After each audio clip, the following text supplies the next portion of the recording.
মহেশতলা রবীন্দ্রনগরের হিন্দু মহিলারা এবার একজোট হয়ে শুভেন্দু অধিকারীকে মন্দিরে উঠতে দিলেন না। চরম অপমানিত হয়ে মন্দির থেকে বেরিয়ে আসলেন শুভেন্দু অধিকারী।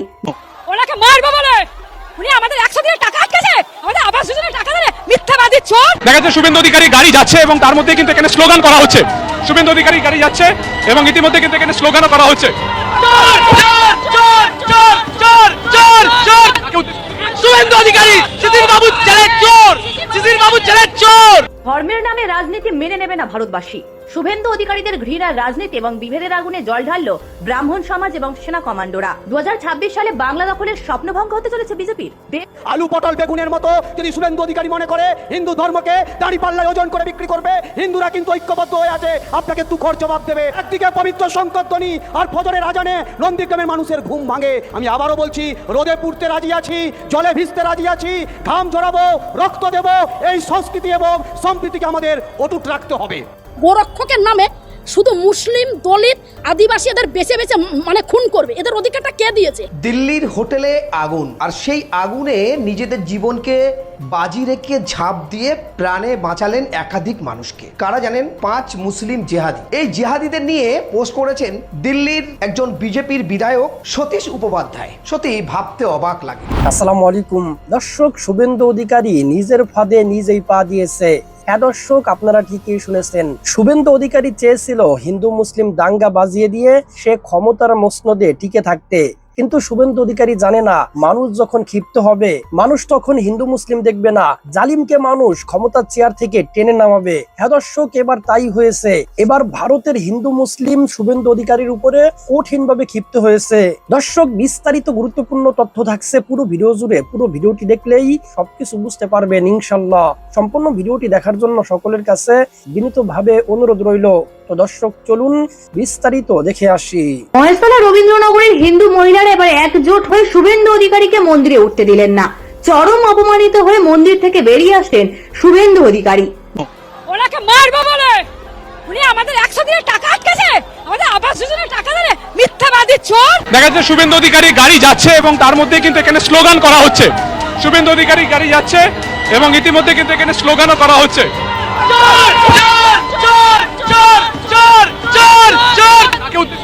শুভেন্দু অধিকারী শিশির বাবু ছেলে চোর, শিশির বাবু ছেলে চোর।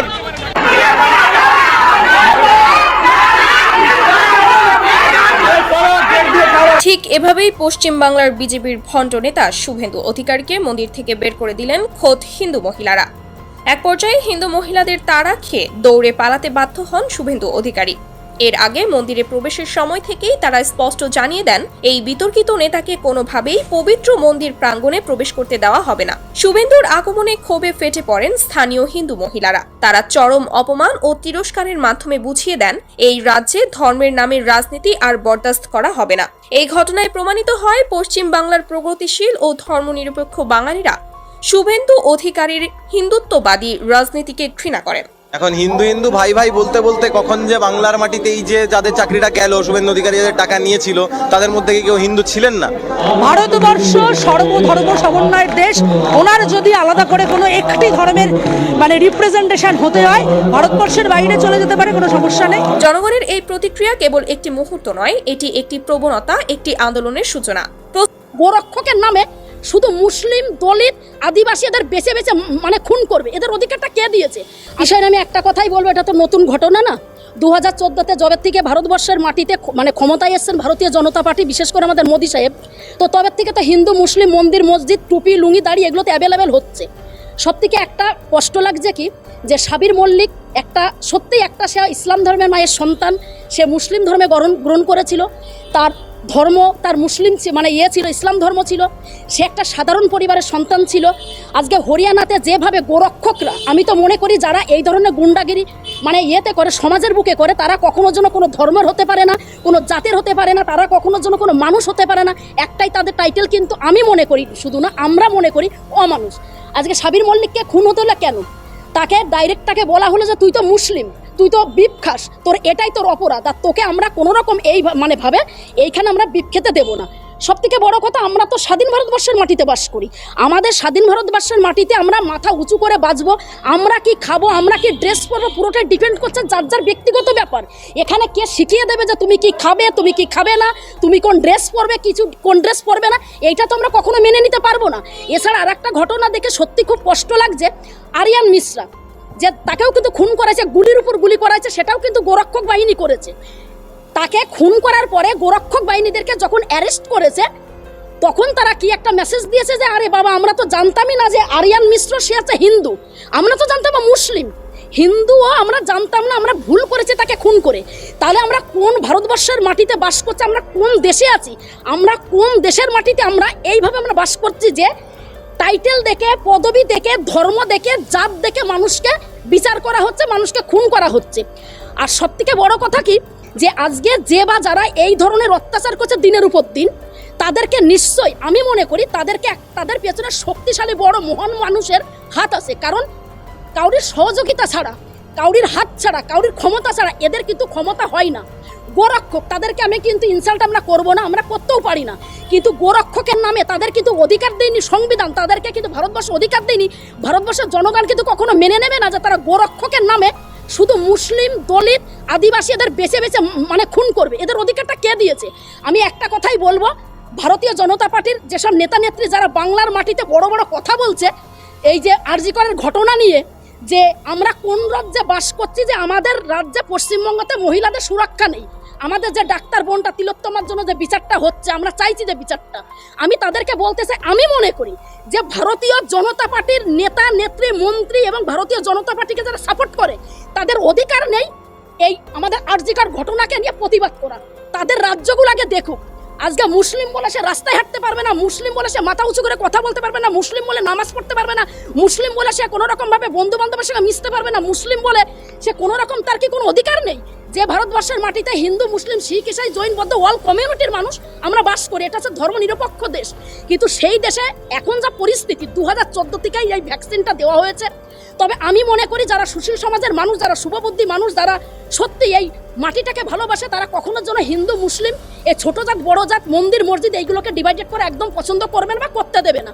তো যাই হোক, আমি একটা কথাই বলতে চাই যে আজকে আমাদের মধ্যে আরিয়ান মিশ্র, সে ভাইটাকে আমরা হারিয়েছি, সাবির মল্লিক ভাইটাকে হারিয়েছি, মতি আলী দাদা ওনাকে আমরা হারিয়েছি। ওনাদের আত্মার শান্তি কামনা করি ঈশ্বরের কাছে, আল্লাহর কাছে একটাই দোয়া করি ওরা যেন জান্নাত পায়। আর যে বা যারা এই ধরনের ঘটনা করছে তাদেরকে আইনের আওতায় এনে তাদের টাইটেল না দেখে সঠিকভাবে বিচার করা হোক। কারণ ভারতের যে রুলস অফ ল আছে প্রত্যেকটা মানুষের জন্য সমান। একজন মন্ত্রীর জন্য যে রুলস, যে ল ভারতের, একটা ভিখারি যে রাস্তায় ভিক্ষা করে তার জন্য কিন্তু সে একই কিন্তু ল। তাই ধর্ম, বর্ণ, জাত পাত, ছোট বড় এইসব না দেখে আসুন না আমরা সবাই একতা ঐকতায় সুন্দরভাবে আমরা চলি। দেশ চলে একটা পরিকাঠামোর উপরে। তুমি মুসলিম, তুমি হিন্দু, তুমি দলিত, তুমি আদিবাসী, তুমি ছোট জাত, তুমি বড় জাত, এটা বলার অধিকার কারা দিয়েছে এদেরকে? তার জন্য সকলের একতা ঐকতা হয়ে দেশটাকে যদি বাঁচাতে হয়, এই দেশটাকে যদি সত্যি আমরা এগিয়ে নিয়ে যেতে চাই, তাহলে আপনার অবশ্যই হিন্দু, মুসলিম, টুপি, লুঙ্গি, দাঁড়িয়ে এগুলো বন্ধ করতে হবে। এই দেশ আমাদের প্রত্যেকটা স্বজাতি যারা বসবাস করছে, প্রত্যেকটা কমিউনিটির, প্রত্যেকটা মায়ের সন্তানের এই ভারতবর্ষ। দিল্লির হোটেলে আগুন, আর সেই আগুনে নিজেদের জীবনকে বাজি রেখে ঝাঁপ দিয়ে প্রাণে বাঁচালেন একাধিক মানুষকে। কারা জানেন? 5 মুসলিম জেহাদি। এই জেহাদিদের নিয়ে পোস্ট করেছেন দিল্লির একজন বিজেপির বিধায়ক সতীশ উপপাধ্যায়। সত্যি ভাবতে অবাক লাগে, কিন্তু ভাবতেই হবে। জেহাদ কথার অর্থ হচ্ছে নিজেকে বাজি রেখে মানুষের পাশে দাঁড়াও। জেহাদ কথার অর্থ হচ্ছে অন্যায়ের বিরুদ্ধে প্রতিবাদ করো। জেহাদ কথার অর্থ হচ্ছে মানুষের ঝুঁকি পূরণ যতই হোক না কেন তাদের জীবন বাঁচাতে আগিয়ে যেতে হবে। এক কথা বলা হয় নিজেদের বিসর্জন দিয়ে ত্যাগ করার নাম হচ্ছে জেহাদ। কিন্তু সেই জিহাদি কথা বারবার উঠে আসে। এবারে দেখুন দিল্লির মতো জায়গায়, সেখানেও ডবল ইঞ্জিন সরকার এবং বিজেপি শাসিত রাজ্য, কিন্তু এই জিহাদিরা যে কাজ করলো গোটা দেশ জুড়ে একেবারে চর্চা শুরু হয়েছে। কিন্তু গদি মিডিয়া এগুলো নিয়ে চর্চা করার মতো ওদের সময় নেই, টাইম নেই। কারণ এখানে তো উঠে আসছে 5 জন মুসলিম যুবকের নাম। 5 জন শুধু মুসলিম যুবক নয়, এই 5 জন মুসলিম যুবকের সঙ্গে আরো যে 2 জন মুসলিম ব্যবসায়ী, অর্থাৎ গদি ব্যবসায়ী, সেই রিয়াজউদ্দিন মনসুরি ও ছেলে আরমান মনসুরি, যখন হোটেলে আগুন লেগে গেছে, এই বহুতলে আগুন লেগে গেছে, দমকল পৌঁছাতে যার সময় লাগে মাত্র 1.5 কিলোমিটার দূরে দমকল থাকে, তার সময় লাগে মাত্র 5 থেকে 10 মিনিট, সেই দমকল আসতে প্রায় লেগেছে 45 মিনিট। তখনই চারিদিকে মানুষের মৃত্যুর বাজনা বেজে গেছে, হাহাকার করছে, ধোঁয়ায় অন্ধকার হয়ে গেছে, কোনো রাস্তা খুঁজে পাচ্ছে না। একজন নয়, দুজন নয়, পাঁচজন মুসলিম যুবক নিজেদের জীবনকে বাজি রেখে কেউ কাঁচ ভেঙে, কেউ গ্রিল কেটে সেখানে ঢুকে গিয়ে একাধিক মানুষকে তারা উদ্ধার করেছে। কারা এই পাঁচজন? নাম তো অবশ্যই আপনারা পাবেন। তাদের মধ্যে আছেন, একজনের নাম হচ্ছে আফরাজ, শাহরুখ, আনসার, আমির, ওয়াসিম। এই পাঁচজন আর যারা সাহায্য করেছে নিজেদের দোকানের লক্ষ লক্ষ টাকার মাল, অর্থাৎ গদি, রিয়াজউদ্দিন মনসুরি ও আরমান মনসুরি, এই বাপ বেটায় মিলে যখন মানুষ ঝাঁপ দিয়ে নিচে পড়ে ছটফট করে মারা যাচ্ছে, তারা সহ্য না করতে পেরে নিজেদের দোকান থেকে মানুষের সঙ্গে নিয়ে নিজেরা তাদের এই ম্যাট্রেসগুলো, গদিগুলো বিছিয়ে দিয়েছে। সেই গদিতে একটা 3 বছরের বাচ্চাকে নিয়ে এক মহিলা লাফ দিয়ে বেঁচে গেছে অল্প আঘাতে। শুধু এই ম্যাট্রেস বিছিয়ে দেওয়ার জন্য প্রায় 17 থেকে 18 জন মানুষের প্রাণ বেঁচেছে। যারা 3 তলা থেকে ঝাঁপ দিয়েছে, কারা 4 তলা থেকে ঝাঁপ দিয়েছে, তারা বেঁচে গেছে। বাকি প্রায় 14 জন মতো মানুষকে এই 5 যুবক একেবারে কাঁচ ভেঙে ঢুকে তারা কিন্তু তাদের সেখান থেকে বার করেছে। পৃথিবীর ইতিহাস বলছে, যত বড় ঝুঁকিপূর্ণ কাজ হোক না কেন, সেই কাজ কিন্তু মুসলিমদের করতে দেখা যায়। যত বড় ঝুঁকিপূর্ণ কাজ তাদের জীবনের বাজি রেখে অন্যের জীবন বাঁচাতে এই মুসলিম সম্প্রদায়ের যুবক এবং মুসলিম সমাজের মানুষরা করে। রাস্তায় কোনো সমস্যা হলে আপনি দেখবেন সব থেকে আগে কিন্তু কোনো বিপদগ্রস্ত কিছু হলে সেখানেও ঝাঁপ দিয়ে এই মুসলিম যুবকরা নেমে যায়। কখন আপনি দেখেছেন যে দুর্গাপূজায় এই পশ্চিমবঙ্গে, উত্তরবঙ্গের মালবাড়ির মতো জায়গায়, সেখানে কিন্তু এক মুসলিম যুবক নিজে নেমে কয়েকজনকে উদ্ধার করেছিল, স্রোতে ভেসে যাচ্ছিল। এরকম একাধিক, কখনো দুর্ঘটনার কবলে, কখনো বাসের মধ্যে, কখনো বিভিন্ন জায়গায় এই মুসলিম যুবকদের দেখা যায়। এরা হয় জিহাদি, এদেরকে কটূক্তি করা হয়, এরা হয় মৌলবাদ, এরা হয় জঙ্গি। এগুলো কিন্তু চর্চা কখন হয় জানেন? মিডিয়াতে তখনই চর্চা হয় কোনো ছোট্টখাটো কিছু হলে। আজও পশ্চিমবঙ্গে দেখুন ট্রেন্ডিংয়ে কারা, এই মুসলমান নাম উঠে আসছে বারবার। দেখুন কি চিত্র, কাদের নিয়ে কারা ব্যবহার করে, আর ব্যবহার করে ট্রেন্ডিং হয়ে উঠে আসে। তো সত্যি ভাবার বিষয়, পশ্চিমবঙ্গ কেন গোটা ভারতবর্ষ জুড়ে একাধিক সংগঠন আছে, বুক ফুলিয়ে বলে আমরা এটাই সংগঠন, ওটাই সংগঠন, ওটাই কিন্তু ঝুঁকিপূর্ণ বিপদ, ভাবুন এরা জীবনের বাজি রেখে কাঁচ ভেঙে হোটেলের মধ্যে ঢুকে কে কিভাবে আছে সেখান থেকে তাদেরকে উদ্ধার করে বাঁচাতো। এটা খুব ছোটখাটো বিষয় নয়। এটা নিয়ে কিন্তু দিল্লির ডবল ইঞ্জিন সরকারের মুখ্যমন্ত্রী এখনো পর্যন্ত কোনো বিবৃতি ভালো করে দেননি, এদেরকে নিয়ে কোনো পোস্ট করেননি। কিন্তু একজন বিজেপি বিধায়ক সতীশ উপপাধ্যায় তিনি কিন্তু পোস্ট করেছেন এবং এদের প্রশংসা করেছেন। শুধু প্রশংসার যোগ্য নয়, যারা এত বড় রিস্ক নিয়ে জীবনের বাজি রেখে একসঙ্গে 5টা যুবক আরো 2 জন দোকানদার, তারা যেভাবে মানুষকে বাঁচিয়েছে, গোটা দেশের মানুষ শুধু দেখছে আর গদি মিডিয়া এর থেকে আরো সরে যাওয়ার চেষ্টা করছে। কারণ এখানে প্রোপাগান্ডা করা যাবে না।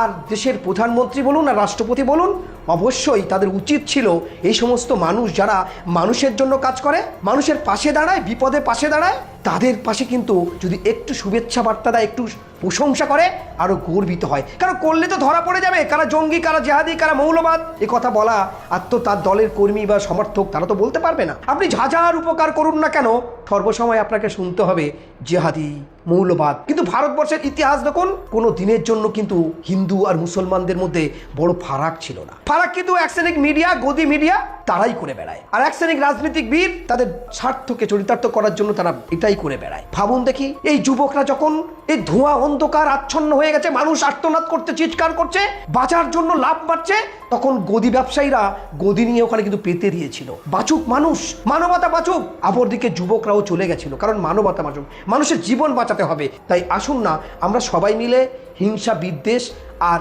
নিজেদের এই হিন্দু মুসলিম এটাকে ভুলে গিয়ে যদি উন্নয়নের কথা দেখি, বিপদের কথা দেখি, একসাথে হয়ে, দরকার নেই বারবার এই একটি সম্প্রদায় যারা নিজেদের জীবনকে বিসর্জন দিয়ে মানুষের পাশে দাঁড়ায়, যারা অন্যায় করে না, জোরপূর্বক অন্যায় সাজানো হয়, তাদের থেকে যদি একটু সহানুভূতি হয়, দেখবেন এদের সঙ্গে একটু ব্যবহার করে দেখুন, আপনি কোনো বিপদে পড়লে এদেরকে সঙ্গে নিয়ে যাবেন, এরা জীবনের বাজি রেখে উদ্ধার করে দেবে আপনাদের। দিয়েছে, একাধিক দিয়েছে, যারা এদের সঙ্গে মিশেছে তারা জানে। আর আপনি মিশছেন না, দূর থেকে নোংরা কথা বলেন, মিডিয়া যেটা দেখায় সেটাকে নিয়ে চর্চা করেন, এর থেকে বিরত থাকুন। এটা মহান ভারত, এই ভারতে কম বেশি 4000 জাতের সম্প্রদায় এখানে বসবাস করে, কিন্তু একটি সম্প্রদায়কে নিয়ে সর্বসময় চর্চা করছে। কারণ এই সম্প্রদায়ের মানুষ কিন্তু মানুষের পাশে দাঁড়ায়, উপকার করে, বিপদে পাশে থাকে, অন্যায় অবিচারের বিরুদ্ধে কথা বলে। দেশের বড় সড়ো সমস্যা হলে এরা অর্থ দিয়ে কিন্তু, যাদের অর্থ আছে, এই মুসলমানরা সব থেকে অর্থ দিয়ে তারা ব্যয় করে মানুষের পাশে দাঁড়ায়। এরা কোটি কোটি টাকা নিয়ে দেশ থেকে দেশান্তর হয়ে যায়নি। এরা কোটি কোটি টাকা এই ব্যাংক থেকে লুট করে এই মুসলমানরা কিন্তু দেশ থেকে দেশান্তর হয়ে যায়নি। আপনি দেখবেন যারা খুন হয়েছে আমাদের দেশের, যারা প্রধানমন্ত্রী ছিল, নেহরু থেকে, গান্ধী থেকে, রাজীব থেকে, একাধিক ব্যক্তিত্বের কিন্তু এই মুসলমানরা খুন করেনি। ভাবতে হবে, আপনাদের ভাবার সময় এসেছে। আর এই মুসলমানরা কিন্তু এই দেশের জন্য কিছু করে গেছে। আপনি যদি এপিজে আব্দুল কালামের কথা ভাবেন, বিশাল বহুল গাড়ি, বিলাসবহুল বাড়ি রেখে যাননি তিনি। পরনের মৃত্যুর পরে কয়েক হাজার বই রেখে গেছেন আর কয়েকটি পোশাক, তাছাড়া কিছু ছিল না। কিন্তু যা করেছে সব ভারতের জন্য বিলিয়ে দিয়েছে, সংস্থায় বিলিয়ে দিয়ে চলে গেছে। আপনি কাজী নজরুলের কথা ভাবুন, 4 বছরের সন্তান যখন তার মারা গেছে, সেই কাজী নজরুল ইসলাম এমনই অর্থের কমজোরি ছিল, মাত্র 150 টাকা সে তার সন্তানের মাটি দেবে, তার কাপন এবং জায়গা, কবরস্থান কিনবে, সেই অর্থ ছিল না। সেদিনে রাইটারের কাছে লিখিত দিয়ে, লিখে, কবিতা লিখে তারপরে কিন্তু তার সন্তানকে দাফন করেছিল। তারা লুট করেনি এই ভারতকে, দিয়ে গেছে।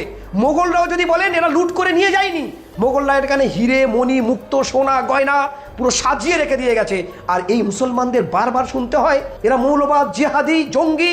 আসুন না, একটু এই প্রোপাগান্ডা মিডিয়া থেকে দূরে থাকুন, মিশুন, চর্চা করুন, দেখবেন এদের থেকে ভালো কিছু পাবেন। আর রাজনীতির বিশেষ ব্যক্তিরা এদেরকে নিয়ে ব্যবহার করেছে, বাকি এরা জীবনে আর কিছু পায়নি। কি আছে ভারতবর্ষে মুসলমানদের বর্তমানে? না শিল্প, না দোকান, না চাকরি। সাচার কমিটির রিপোর্ট যদি বাস্তবায়িত করা যায়, এরা আজ অন্ধকার যুগে আচ্ছন্ন হচ্ছে, যে যার মতো কুত্তার মতো ব্যবহার করছে এই মুসলমানদের সাথে। তাদের ধর্মীয় স্থানে আঘাত হচ্ছে, তাদের মসজিদ ভাঙছে, তাদের মাদ্রাসা ভাঙছে, তাদের দাড়ি ধরে টানছে, তবু তারা নীরবে সহ্য করছে। হায় রে পড়া কপাল, ভারতবর্ষে জন্মগ্রহণ করে কি এরা অপরাধ করেছে? কেউ যদি হিন্দু ঘরে জন্মগ্রহণ করে, ছোটবেলা থেকে কৃষ্টি কালচার বাবা মা যা শেখায়, সেখানে সে তার মন্দিরে পুজো দেয়, শাক দেয়, পুজো করে, ঠাকুরের পুজো করে, আর্চনা করে। যে খ্রিস্টান ঘরে জন্মগ্রহণ করে, সে চার্চে গিয়ে তার মনস্কামনা পূরণ করে। আর মুসলমানের ঘরে জন্মগ্রহণ করেছে বলে তাদের এত অপরাধ হয়ে গেল, তাদের মসজিদে তারা নামাজ পড়তে পারবে না। নামাজ পড়ার অপরাধে তাদেরকে মসজিদ ভেঙে দেওয়া হচ্ছে, বুলডোজার চলছে।